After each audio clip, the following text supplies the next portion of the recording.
मूर्छा कैसे टूटे, क्योंकि यमुना में ही कृष्ण को याद करते हुए मूर्छित हो गई थी श्री राधा रानी। उनके रोम रोम से कृष्ण कृष्ण कृष्ण, बस यही ध्वनि आ रही थी। आकाश से एक हंस उतरा था उसी समय। वो सीधे श्री राधा रानी के पास आकर खड़ा हो गया। जाओ जाओ यहाँ से। सखियों ने उसे भगाना चाहा, पर नहीं, वो तो श्री राधा रानी को ही देखे जा रहा था। कौन है ये सखी, किस दशा से आया है और हमारी लाडली को ही देखे जा रहा है? ललिता सखी ने सबको कहा, ये मथुरा से आया है, कृष्ण का संगी साथी होगा। तो क्या वहाँ मथुरा में कृंज हंस से खेलते हैं? और क्या मथुराधीश हैं? यहाँ की तरह गोपेश थोड़े ही हैं। बंदर, बछड़े, गाय, यही तो थे यहाँ उनके संगी साथी। पर वहाँ राजसी ठाठ बाट है, हंस से खेलता है हमारा कन्हैया। ललिता उठी, पकड़ने को बढ़ी आगे। हंस भागा नहीं, ना ही उड़ा। ललिता सखी के पास प्रसन्नता से चला आया था। देख हंस, तू क्या सच में उस छलिया का खिलौना है? हंस, हमसे झूठ मत बोलना। देख, क्या ये सच है कि हमारे नंद नंदन ने तुम्हें दूत बनाकर भेजा है यहाँ? अगर ये सच है तो तुम्हें यहाँ कुछ दिन रहना होगा। नंदगांव और बरसाने को देखना होगा। यहाँ के लोग कितने बेचैन हैं। देखना होगा तुम्हें यहाँ के लोगों की बेचैनी को। तभी तो तुम जाकर सुनाओगे ना अपने स्वामी को। ललिता सखी हंस को देखती हैं, फिर अपनी स्वामिनी श्री राधा रानी को। देख हंस देख, यही है तेरे स्वामी की स्वामिनी। देख इन्हें, कैसी दशा बना दी है इनकी तेरे स्वामी ने। कहना उससे जाकर, हे वज्रनाभ। इस तरह ललिता सखी ने अपने पास उस हंस को 7 दिन तक रखा। वही लेकर जाती थी नंदगांव, यशोदा को दिखाती, नंदराय को दिखाती। ग्वाल बालों की दिनचर्या, गोपियों का क्रंदन और श्री राधा रानी का वो महाभाव। वो हंस मथुरा का था, कृष्ण को यमुना में रोते हुए राधा राधा राधा कहते हुए वो सुन रहा था। हंस ये सब देखकर विचलित हो उठा और वहीं से उड़ता हुआ वृंदावन पहुंच गया था। 7 दिन तक रहा वृंदावन में वो हंस। ललिता सखी ने अब उस हंस को विदा करते हुए कहा, हे मथुरा के राजहंस, मेरी एक प्रार्थना है अब। तुमने जो जो देखा है, जो दशा है इस वृंदावन की, कृष्ण के वियोग में, वो सब जाकर कहना। लो, मेरे हाथों मोती खाओ। मोतियों का आहार देकर ललिता सखी ने उसे उड़ा दिया मथुरा के लिए। ओह, वो हंस बदल गया था वृंदावन में। उसको बस अब वृंदावन और श्री राधा यही सूझ रहा था। वो बोल भी रहा था, राधा राधा राधा। सांझ का समय हो गया है, सूर्य अस्ताचल की ओर जा रहे हैं। गौधूली वेला हो रही है। गवाक्ष में खड़े कृष्ण वृंदावन की ओर निहार रहे हैं। रोमांच हुआ कृष्ण को जब हंस उठता हुआ कृष्ण के सामने आकर खड़ा हो गया। रोमांच इसलिए हुआ कि अपने लोगों की खुशबू से सराबोर था ये हंस। कृष्ण भाव विभोर हो उठे थे जब राधा राधा राधा नाम उच्चारण करने लगा था वो हंस। ओह, अपनी गोद में रख लिया उस हंस को कृष्ण ने और बड़े प्रेम से मोती खिलाने लगे थे। हंस मेरे मित्र, क्या तुम सच में मेरे वृंदावन हो आए? क्या मेरी राधा तुमसे मिली? बताओ ना, वो ठीक तो है ना? और हाँ हंस, क्या उस मंडली में आज भी मेरी चर्चा होती है? मेरी प्राण वल्लभा के दिन कैसे कटते हैं? हंस, ये गुप्त बात है, किसी को कहना नहीं। मेरा तो इस मथुरा में बिल्कुल मन नहीं लगता। बस वृंदावन की याद आती रहती है। कैसा है मेरा वृंदावन? मेरे ग्वाल बाल कैसे हैं? मेरी मैया रो गए कृष्ण, मेरे बाबा, और हाँ मेरी गैया।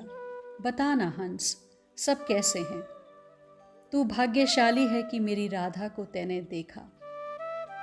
और मुझे सब पता है, ललिता सखी ने तुझे बड़ा प्रेम दिया है, उनकी गोद में बैठने का तेरा सौभाग्य।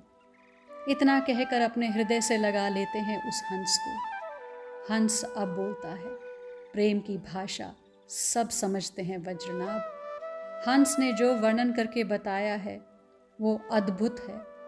महर्षि शांडिल्य ने कहा, हे मथुराधीश, मैं क्या कहूँ उस वृंदावन के बारे में। हंस ने बताना शुरू किया था। डूब जाएगा वृंदावन, उन गोपियों के आंसुओं की बाढ़ में डूब जाएगा वृंदावन। बचा लो केशव, बचा लो। आपकी मैया यशोदा अभी भी माखन निकालती हैं और नित्य आपकी प्रतीक्षा करती हैं। कोई लाख कहे कि उसका लाला अब नहीं आएगा वृंदावन, पर वो मानती कहाँ। आँखों से नहीं दिखाई देता उन्हें अब, क्योंकि आंसू बहुत बह चुके हैं आँखों से। सुनाई भी कम देता है, क्योंकि आँखों का संबंध कान से भी तो होता है। वो मैया यशोदा मानने को राजी ही नहीं है कि आप देवकी के पुत्र हो। मैया यशोदा का कहना है कि कृष्ण मेरा ही पुत्र है, चाहे दुनिया कुछ भी कहती रहे। वो नहीं मानती। एक दिन स्वयं को रस्सियों से बांध लिया मैया यशोदा ने। गोपियाँ दौड़ी, मैया मैया ये क्या कर रही हो? ओह बहुत दर्द होता है, बहुत कष्ट होता है। मुझे तो हो रहा, मेरे अत्यंत कोमल कन्हाई को कितना कष्ट हुआ होगा जब मैंने उसे बांध दिया था। मेरे ये हाथ टूट क्यों नहीं जाते? वो अपने हाथों को पत्थरों से मारती हैं। गोपियाँ जैसे तैसे उन्हें शांत करती हैं। पर हे मथुराधीश, आपके बाबा नंद के बारे में तो मैं क्या कहूँ। गंभीरता ओढ़ ली है उन्होंने, समाज के सामने गंभीर बने रहते हैं। कोई कुछ कहता है आपके बारे में तो ज्ञान सुना देते हैं। कौन किसका है, ये जगत बिछुड़ने के लिए है। पर अकेले में रोते हैं, बहुत रोते हैं। और जब कोई उन्हें पकड़ लेता रोते हुए तो कहते हैं आंखों में कुछ पड़ गया था। रात रात में अज्ञात से बातें करते हैं। कैसे लाता मैं उसे वहाँ वृंदावन? क्या इन लाठियों से उन जरासंध जैसे आतंककारी का हम सामना कर पाते? और हमारी बात नहीं है, हम तो मर भी जाएं, पर कृष्ण को हम कैसे बचाते? पूरा ब्रिज मुझ बूढ़े को ही दोष देता है कि मैं क्यों नहीं लाया कन्हाई को यहाँ। इतना ही नहीं, हे गोविंद, गोप ग्वालों की दशा तो और विचित्र हो गई है। वो तो रात रात भर सोते नहीं हैं। कब सुबह हो, कब सुबह हो, और सुबह होते ही चल देते हैं मथुरा की ओर। सांझ तक, कभी कभी रात में भी खड़े रहते हैं मथुरा की सीमा में। आया, वो धूल उड़ रही है, शायद उसका रथ आया। आज तो आएगा ही, मैं कह रहा हूँ। आज नहीं आएगा, एक ग्वाले ने क्या बोल दिया, आज नहीं आएगा। बस सब लोग उसे पीटने लगे। क्यों अशुभ अशुभ बोलता है? वो आएगा, वो आएगा। ऐसे ही ग्वाल बाल अपना समय बिता रहे हैं। इतना कहकर हंस चुप हो गया था। अश्रुओं से कपोल भींग गए थे कृष्ण के, हिलकियाँ चल ही रही थीं।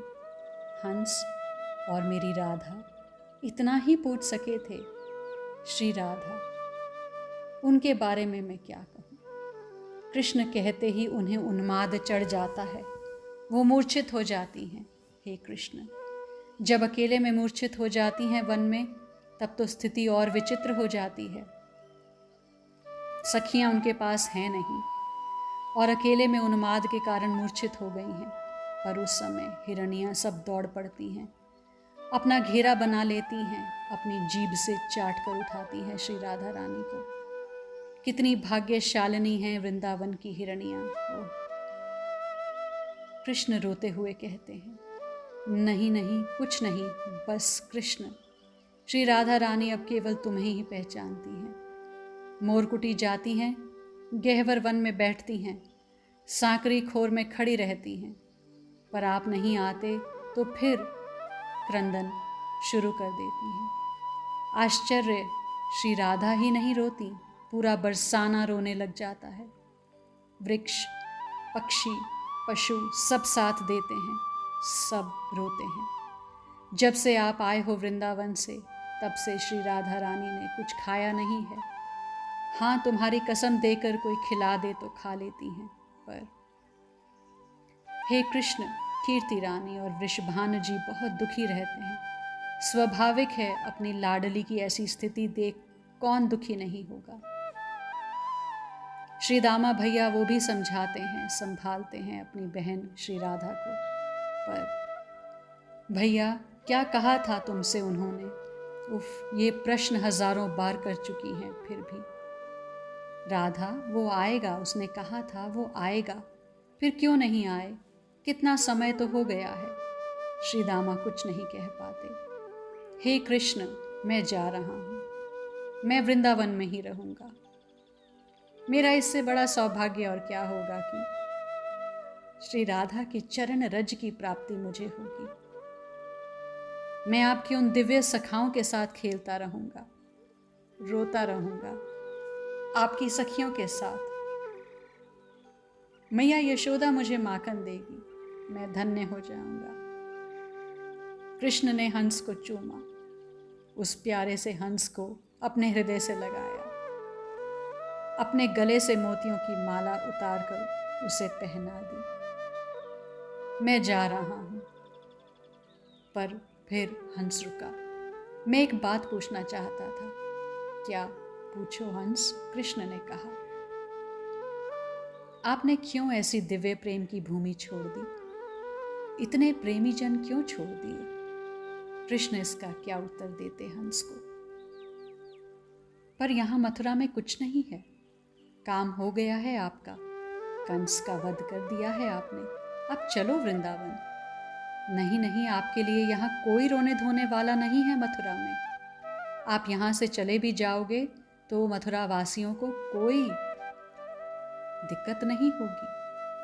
पर आप वृंदावन चले आओगे ना, तो बेचारे गोप गोपी, मैया बाबा, श्री राधा रानी, सबके प्राण वापस आ जाएंगे। मुझे जो कहना था मैंने कह दिया। मैं अब जा रहा हूँ वृंदावन। वो हंस उड़ चला। कृष्ण देखते रहे उस प्यारे से हंस को और अश्रु बहाते रहे। हंस ने वृंदावन का मूल जान लिया था।